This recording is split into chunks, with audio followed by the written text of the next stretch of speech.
Let's take a look at what is happening in the markets, and we start off with the JSE that just closed. And of course, looking at Chinese economic data, which of course does have an influence on the South African economy. We did have China keeping its benchmark interest rates steady. That is the 1-year and 5-year prime loan rates. We do have the JSE on the day trading in green territory with a gain just shy of 1% there on the all share. The Resources 10 complex really firing on there and rocketing almost 5%. Really good gains that we are seeing there. But on the other side of the spectrum in the red, the Financial 15 is slumping by 0.4%. Industrial 25 relatively flat, just 0.01% below that flat line.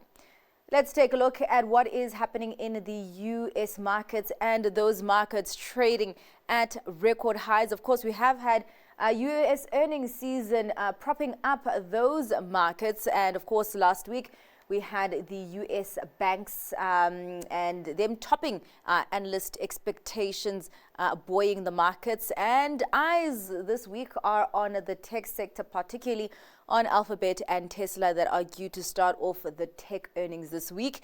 The S&P 500 firing on by almost 0.6%. The tech-heavy Nasdaq climbing by more than 0.75%, and the Dow ticking up by almost 0.5%.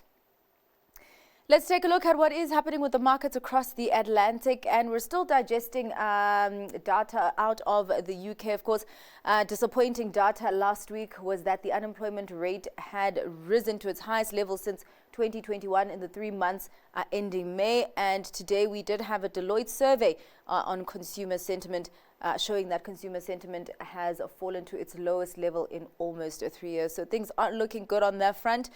But the FTSE 100, they're up by more than 0.1%. The DAX, 0.03% above that flat line. And the CAC 40 reddening by more than 0.4%. Let's take a look at the currency scene and start off with how the Rand is doing against some of the major currencies. And the Rand remaining pretty stable and strong against the US dollar at 17 Rand 71.